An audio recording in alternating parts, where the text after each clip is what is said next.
After my husband's car accident, I did a checkup and found out he had a malignant brain tumor. Instead of telling him right away, I stuck the report in my bag, planning to wait for the right moment. Guess what? He found it first and thought I was the one with the tumor. A few days later, I overheard him in his office, laughing with a buddy. My wife, no looks, no figure, just money, and now she's got a brain tumor. Talk about a win for me. If Rainee hadn't gone abroad, I'd never have married her. Bad luck, huh? At least I dodged the kid bullet. Once she's gone, I get everything. Then he pulled the amnesia card, blamed it on the accident, and started treating Rainee like his wife. He even welcomed her into our house. I smiled and said, "Nathan, let's get a divorce." I stood outside Nathan Hale's office, chest heaving, my hands trembling. His voice carried through the door, casual and cruel. Not only did he think I had a brain tumor, but he sounded downright disgusted by me. I almost barged in, ready to demand an explanation, but then his tone shifted, soft, affectionate. My heart sank. He was on the phone with Rainee Slade. "Rainee, you coming over later? I'll pick you up, and we'll hit our spot. Don't worry, feeling so much better now,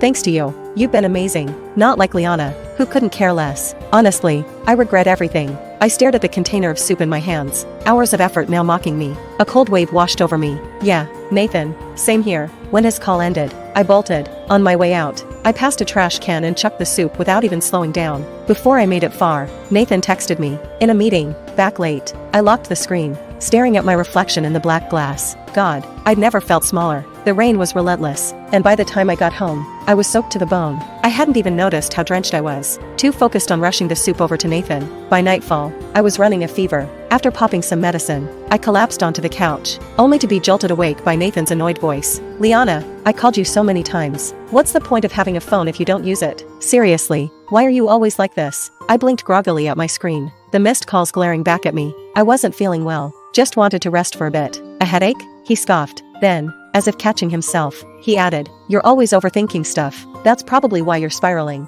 I knew what he was really saying. He thought my tumor symptoms were ramping up. When I stayed quiet, he sank onto the couch next to me, loosening his tie. "Had dinner with a client tonight. Heard something wild. The guy's friend had a wife with cancer. She refused treatment. Said it'd be less of a burden on her husband and family since, you know, cancer's pretty much a death sentence anyway." I froze. I thought his earlier jokes to his buddy were just that, jokes. But he wasn't kidding. Every word hit like a slap. He didn't care if I lived or died. Forcing a bitter smile, I said, "Yeah, I think so too. When one person has cancer, the whole family pays the price." His eyes lit up like I'd just handed him a golden ticket. "You really think that way?" I nodded. "That's right, Nathan. If you skip treatment, I'd save a fortune." The next morning, I called the hospital, keeping my tone steady. "I need to take an extended leave. Something's come up at home." On the other end, Clara's voice wavered. "Liana, did you hear about the results from your husband's checkup? You're a doctor. Maybe you could convince him to come in for treatment." I wore a smile that didn't reach my eyes. "I've tried. He's convinced it's hopeless and refuses treatment." Clara paused for a long moment before letting out a sigh.